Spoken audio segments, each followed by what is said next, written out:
ठीक आहे. H1NMRमध्ये स्प्लिटिंग कशी होते, CH3 CH2 Cl हा सपोज एक्झाम्पल आहे. ठीक आहे. तर या CH3च्या ॲडजस्टंट कार्बनवरती किती प्रोटॉन आहे, 2. ठीक आहे, 2 प्रोटॉन आहेत. तर मग N+1चा रूल लागू होतो. ठीक आहे. 2+1 म्हणजे 3, 2+1 म्हणजे 3. मग या CH3ची मल्टिप्लिसिटी काय असेल, ट्रिपलेट. ठीक आहे. तसंच आपल्याला याचं काढायचं आहे, CH2ची मल्टिप्लिसिटी काढायची असेल तर ॲडजस्टिंग कार्बनवरती किती प्रोटॉन आहे, 3. 3+1 4 म्हणजे याची किती मल्टिप्लिसिटी असेल, क्वाड्रेट. ठीक आहे. Second example, CH3 CH2 CH2 CH2 आणि फ्लोरीन. मग याची मल्टिप्लिसिटी काय असेल, CH3च्या शेजारी CH2 2 प्रोटॉन आहे, 2+1 3 म्हणजे ट्रिपलेट. याची मल्टिप्लिसिटी, CH3ची मल्टिप्लिसिटी ट्रिपलेट.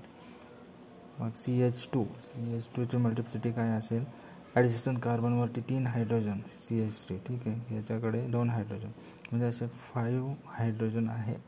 त्याच्या ॲडजस्टंट CH2च्या ॲडजस्टंट 5 हायड्रोजन आहे. मग 5+1 6 म्हणजे याची मल्टिप्लिसिटी काय असेल, 16. CH2च्या ॲडजस्टंटला 2 प्रोटॉन, हे 2 प्रोटॉन, 4 प्रोटॉन आहे. मग सिग्नल कसा असेल त्याचा, 4+1 5 म्हणजे पेंटेट. ठीक आहे. सॉरी, पेंटेट नाही, क्विंटेट. नंतर CH2च्या ॲडजस्टंट किती आहे, 2 प्रोटॉन, 2+1 3. मग याचा काय सिग्नल येईल, ट्रिपलेट. ठीक आहे. अशा प्रकारे H1NMRमध्ये स्प्लिटिंग होते. त्याच्यानंतर C13NMRमध्ये स्प्लिटिंग कशी होते, सपोज आपण सेम एक्झाम्पल घेतलं, CH3 CH2 Cl. तर C13NMRमध्ये 1J कपलिंग होते, 1J कपलिंग. ठीक आहे, 1J कपलिंग होते. आणि H1NMRमध्ये 3J कपलिंग होते. एवढं लक्षात ठेवायचं. H1NMRमध्ये 3J कपलिंग होते आणि C13NMRमध्ये 1J कपलिंग होते. म्हणजे हा कार्बन जो आहे त्याच्या स्वतःच्याच प्रोटॉनबरोबर कपलिंग करेल. ठीक आहे. कार्बनला 3 प्रोटॉन अटॅच आहे म्हणजे तिन्ही प्रोटॉनबरोबर तो कपलिंग करेल.